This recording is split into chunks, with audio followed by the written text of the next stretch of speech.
Hello and welcome to 90 Production Films and Music. I am Dikshant and this is Inside a Movie. अगर आप इस channel पर नए आए हैं तो चैनल को सब्सक्राइब करना और बेल आइकन दबाना मत भूलना। इस वीडियो में हम बात करेंगे 2004 की फिल्म द मोटरसाइकिल डायरीज के बारे में, जो 23 साल के अर्नेस्टो गेवारा की सच्ची कहानी पर आधारित है। अर्नेस्टो का हमेशा से मानना था कि जिंदगी सिर्फ मजे करने में बितानी चाहिए और खुशी की तलाश ही जिंदगी का असली मकसद है। पर जब वो अपने दोस्त अल्बर्टो ग्रेनाडो के साथ 1952 में एक सफर पर निकला तो उसकी जिंदगी और उसकी सोच हमेशा के लिए बदल गई और आने वाले कुछ सालों में वो एक मार्क्सिस्ट क्रांतिकारी चे गेवारा बन गया। 23 साल का अर्नेस्टो एक मेडिकल स्टूडेंट था जो अपनी डिग्री पाने के एक सेमेस्टर पहले एक सफर की तैयारी करने लगा। वो अपने 29 साल के दोस्त अल्बर्टो के साथ 14,000 किलोमीटर का सफर तय करने वाला था और उनका लक्ष्य साउथ अमेरिकन कॉन्टिनेंट को एक्सप्लोर करना था। इस सफर को वो दोनों एक बाइक पर तय करने वाले थे, पर इससे अर्नेस्टो के पिता खुश नहीं थे। उस सफर का एक मकसद पेरू के एक ऐसे इलाके में काम करना था जहाँ लोग लेप्रेसी के शिकार हैं। हालांकि उनका असली मकसद एक एडवेंचर को पूरा करना था जहां वो अर्जेंटीना से निकलकर पेरू तक पहुंचेंगे।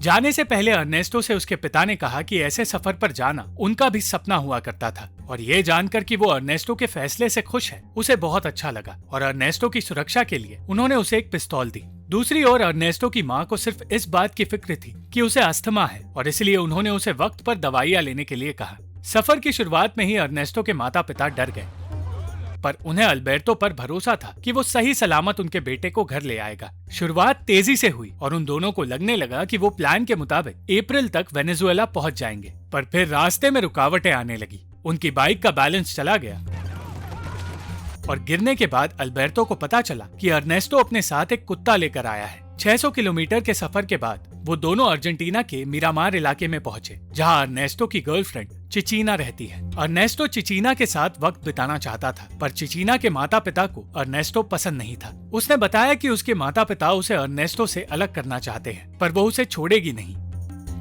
वो रात अर्नेस्टो को टेंट में गुजारनी पड़ी और दूसरी ओर अल्बर्टो वहाँ काम कर रही लड़की के साथ रात बिताने लगा। उस घर में 6 दिन बीत गए और इस बात से अल्बर्टो बिल्कुल खुश नहीं था क्योंकि अर्नेस्टो ने सिर्फ 2 दिनों के लिए रुकने का वादा किया था। उस दिन चिचीना के साथ वक्त बिताकर और उसे वो कुत्ता तोहफे में देकर अगले दिन अर्नेस्टो सफर पर आगे बढ़ा, पर वो जानता था कि चिचीना उसके जाने से बिल्कुल खुश नहीं। पहाड़ों के रास्ते जाकर वो दोनों जल्द से जल्द मंजिल तक पहुंचने की कोशिश करने लगे, पर उन्हें बीच बीच में अपनी बाइक की वजह से रुकना पड़ रहा था।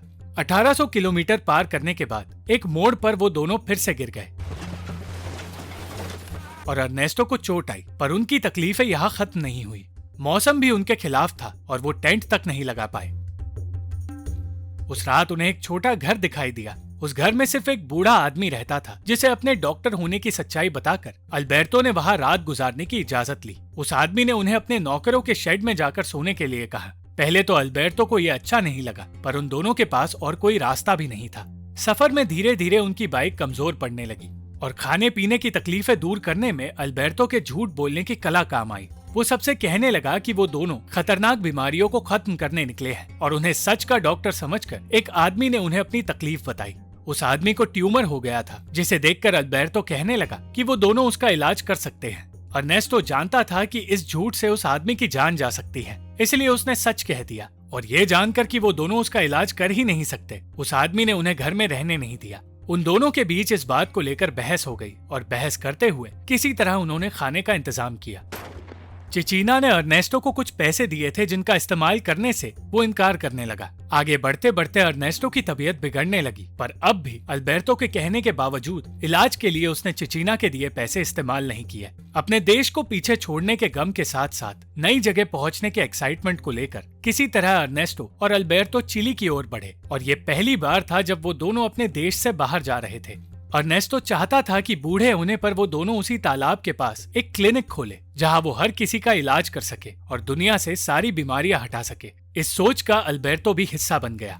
चिली के बर्फीले इलाकों को पार करके जब 18 फरवरी को वो दोनों तेमुको पहुंचे तो उनकी बाइक पूरी तरह बंद पड़ गई। अर्नेस्टो का कहना था कि ये बाइक अब सिर्फ एक बोझ है, पर अल्बर्टो बाइक नहीं छोड़ना चाहता था। वो अब भी चिचीना के दिए पैसे इस्तेमाल करने के लिए कहता रहा, पर अर्नेस्टो इस बात से नाराज हो गया। इस बीच अर्नेस्टो को एक आइडिया आया।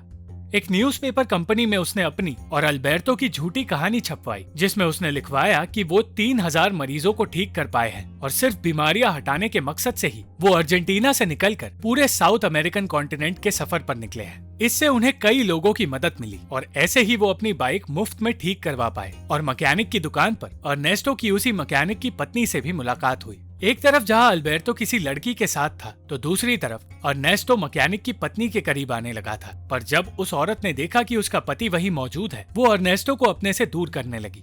नशे में अर्नेस्टो कुछ समझ नहीं पाया और वहाँ मौजूद लोग सोचने लगे कि वो उस औरत को छेड़ रहा है। किसी तरह अपनी जान बचाकर वो दोनों वहाँ से भाग निकलने में कामयाब हुए और अपने सफर पर आगे बढ़े। पर मंजिल पर पहुँचने की जल्दी में फिर से उनसे एक गलती हो गई और एक एक्सीडेंट के कारण बाइक पूरी तरह टूट गई। लिफ्ट लेकर वो लोग चिली के लॉस एंजलिस तक पहुंचे और उस शहर में उन्हें 2 लड़कियां नजर आई, जिनका पीछा कर वो उनसे बात करने चले गए। उन लड़कियों को इम्प्रेस करके उन्होंने खाने के अलावा रहने की जगह का भी इंतजाम कर लिया। उन लड़कियों के पिता को अर्जेंटीना के लोग पसंद थे, इसलिए उन्होंने उनकी मदद करने का फैसला किया। उस जगह मोंचो नाम का एक आदमी उन दोनों से एक बीमार औरत के लिए मदद मांगने लगा और उसकी मदद करने अर्नेस्टो जल्द से जल्द मोंचो के साथ गया। उसने कुछ दवाइयां उस औरत को दी, पर वो जानता था कि चाहकर भी वो उसकी मदद नहीं कर सकता, क्योंकि जल्द ही उस औरत की मौत होने वाली है। उस रात मैकेनिक ने उन दोनों को बताया कि उनकी बाइक अब ठीक नहीं हो सकती और उन्हें अपनी बाइक बेच देनी चाहिए। अपनी बाइक को खोने की वजह से अल्बर्टो रोने लगा। अब आगे का सफर उन्हें पैदल तय करना पड़ गया और रास्ते में मौका मिलते ही वो लोगों से लिफ्ट मांगने लगे। कुछ दूर एक नए शहर पहुंचकर अर्नेस्टो को चिचीना की चिट्ठी मिली और उसने उसके दिए पैसे अल्बर्टो को आखिरकार दे ही दिए। चिट्ठी पढ़कर अर्नेस्टो को बिल्कुल अच्छा नहीं लगा, क्योंकि चिचीना ने उसे छोड़ने का फैसला कर लिया था। कुछ वक्त के लिए इस बात के गम में डूबने के बाद वो आगे बढ़ने के लिए तैयार हुआ और 11 मार्च को वो दोनों चिली के रेगिस्तान तक पहुंचे। कुछ दिनों तक रेगिस्तान में रहने के बाद उनकी मुलाकात एक गरीब पति पत्नी से हुई, जिन्हें कम्युनिस्ट होने की वजह से बेघर कर दिया गया था और पुलिस उन्हें जेल में डालना चाहती है। वो आदमी काम की तलाश में भटक रहा था। ये देखकर कि वो दोनों काम की तलाश में सफर पर निकले हैं, अर्नेस्टो और अल्बर्टो को शर्मिंदगी महसूस हुई, क्योंकि वो दोनों मजे के लिए सफर पर निकले थे और पहली बार उन्हें दुनिया की तकलीफें नजर आ रही थी। वो दोनों पहली बार अपने आप को इंसानियत के करीब महसूस कर रहे थे और गरीबों की तकलीफ समझ रहे थे। अगली सुबह उन्हीं मजदूरों के लिए अर्नेस्टो ने आवाज उठाने की कोशिश की, पर वो उनके लिए कुछ कर नहीं पाया। अब अर्नेस्टो का नजरिया पूरी तरह बदल गया था और वो खूबसूरत नजारों के बीच बदसूरती देख पा रहा था। वेनेजुएला तक जाने के लिए उन दोनों ने पेरू का रास्ता अपनाया। पेरू में उन्हें एक छोटा गाइड मिला, जिसने उन्हें अपने इलाके के बारे में सब कुछ बताया। उस बच्चे की मदद से वो दोनों उस जगह की तकलीफों को भी जान पाए और उनके रीति रिवाज सीख पाए। 7000 किलोमीटर पूरा होने के बाद पेरू के माचू पिचू इलाके में उनकी मुलाकात गांव वालों से हुई और उनसे बात करके अर्नेस्टो हमेशा के लिए बदल गया। उसने देखा कि कैसे इस खूबसूरत जगह की नींव रखने वालों को उन्हीं के घर से निकाल दिया गया है और किस तरह स्पेनिश आक्रमणकारियों ने इनकान साम्राज्य को पूरी तरह तबाह कर दिया था। अल्बर्टो की सोच बदल चुकी थी और वो अहिंसा के रास्ते से क्रांति लाना चाहता था, पर अर्नेस्टो का मानना था कि बिना हथियार क्रांति काम नहीं करती। कुछ दिनों बाद वो दोनों अपना रास्ता भटक गए, पर किसी तरह वो उस जगह पहुंचने में कामयाब हुए जहां वो एक डॉक्टर से मिलने वाले थे। उस जगह उनकी सारी जरूरतें पूरी हुई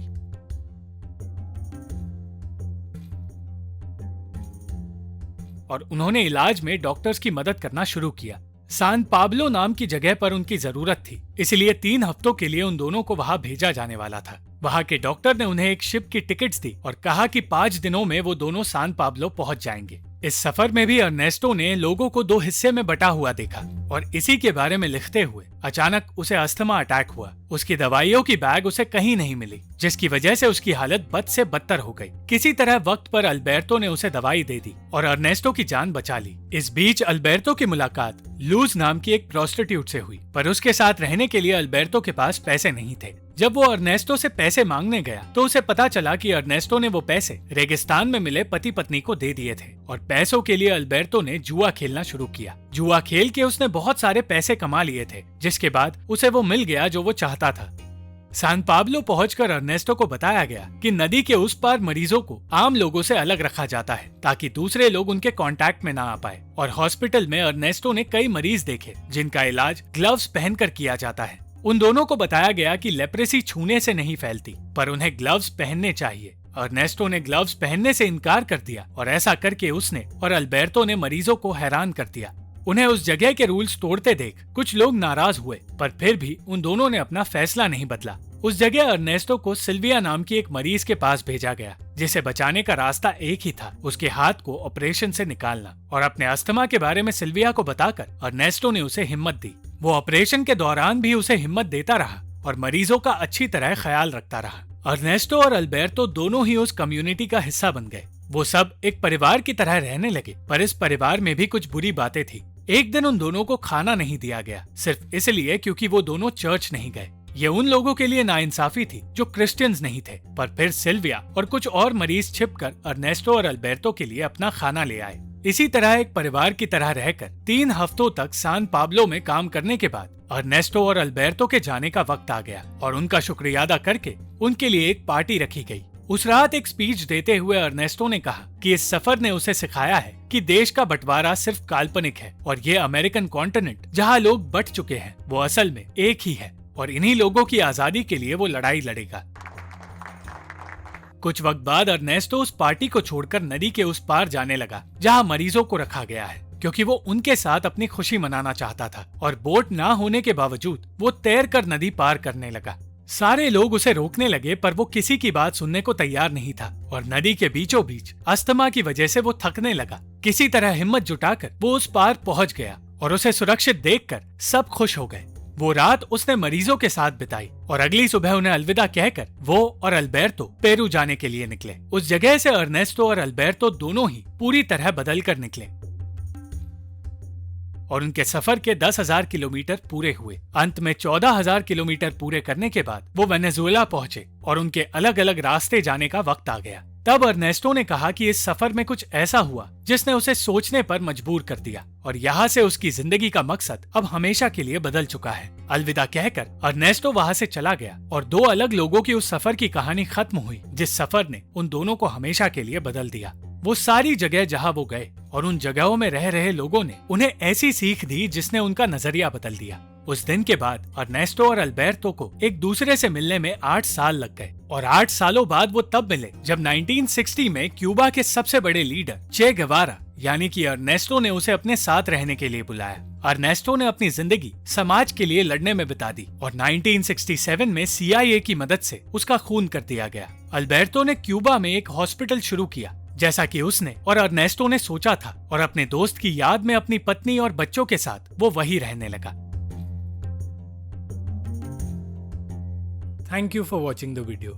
अगर आपको ये वीडियो पसंद आई तो लाइक, शेयर और कमेंट जरूर करना और चैनल को सब्सक्राइब करना मत भूलना।